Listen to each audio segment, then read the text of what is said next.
આકાશવાણી ભુજ સ્થાનિક સમાચાર આરતી ભટ્ટ વાંચે છે. નમસ્કાર.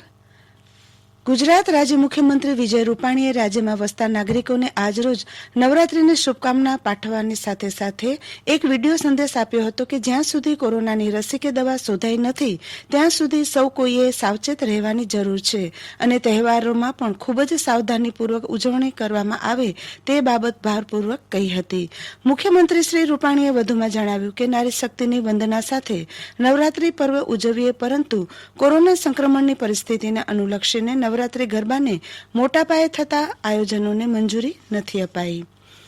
રાજ્ય સરકારે નિર્ણય કર્યો છે કે નવરાત્રી દરમિયાન ફ્લેટ કે સોસાયટીઓના રહીશોએ તેમના આવાસ સ્થળ માતાજીની પૂજા આરતી માટે પોલીસની કોઈપણ મંજૂરી મેળવવાની આવશ્યકતા રહેશે નહીં. નવરાત્રી દરમિયાન જાહેર સ્થળો, માર્ગો અને સાર્વજનિક સ્થાનોમાં માતાજીની આરતી પૂજાના કાર્યક્રમ માટે પોલીસની મંજૂરી મેળવવાની રહેશે તેમ પણ રાજ્ય સરકારે નિર્ણય કર્યો છે. અબડાસાની પેટા ચૂંટણી યોજાવાની છે, તેની ચૂંટણી વહીવટી તંત્ર દ્વારા તૈયારીઓ હાથ ધરવામાં આવી છે. હાલ કોવિડ-19ની પરિસ્થિતિને અનુલક્ષીને ચૂંટણીમાં સંક્રમણ ન ફેલાય તે માટેની તકેદારી રાખવામાં આવશે. મતદાન મથકો પર ફરજ પરના કર્મચારીઓના કોવિડ ટેસ્ટ કરવામાં આવશે.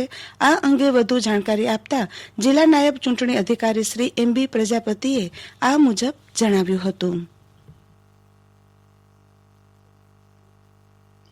તમામ જે ચૂંટણી ફરજ પરનો સ્ટાફ છે એની સુરક્ષા માટે કમિશને ખૂબ ચીવટપૂર્વક વ્યવસ્થાઓ ગોઠવી છે.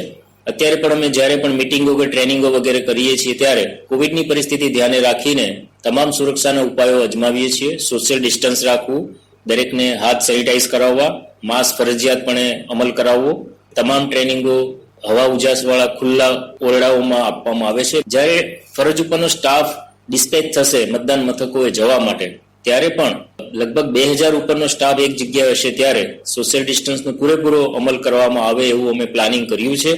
માણસોએ ઊભા રહેવા માટેના કુંડાળાઓ પણ અમે જે તે જગ્યા ઉપર રાખીશું.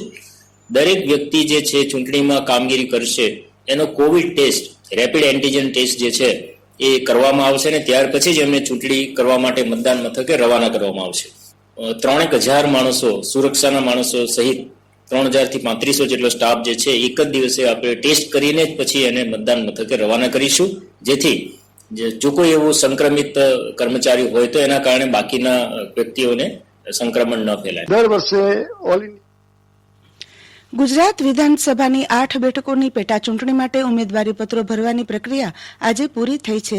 અમને મળતા સમાચાર મુજબ કચ્છમાં અબડાસાની એક બેઠક માટે 32 ઉમેદવારી પત્રો ભરાયા. પ્રદ્યુમનસિંહ જાડેજા જેઓ અગાઉ કોંગ્રેસની ટિકિટ પર ચૂંટાયા હતા તેઓ આ વખતે ભાજપની ટિકિટ પર ઉભા રહ્યા છે, જ્યારે ડોક્ટર શાંતિલાલ સેંઘાણી કોંગ્રેસના ઉમેદવાર તરીકે ચૂંટણી લડે છે. ભરાયેલા ઉમેદવારી પત્રોની આવતીકાલે ચકાસણી કરવામાં આવશે અને સોમવાર 19મી સુધી ઉમેદવારી પત્રો પાછા ખેંચાતા ચિત્રો સ્પષ્ટ થશે. ઇન્ડિયન રેડક્રોસ સોસાયટીની ગુજરાત રાજ્ય શાખાની વિવિધ રચનાત્મક પ્રવૃત્તિ બદલ દેશની શ્રેષ્ઠ શાખા જાહેર થવા સાથે ગુજરાત રાજ્ય શાખાના ચેરમેન ગાંધીધામ ડોક્ટર ભાવેશભાઈ આચાર્યને રાષ્ટ્રકક્ષાએ શ્રેષ્ઠ કાર્યકર તરીકે ગોલ્ડ મેડલ જાહેર થયો છે.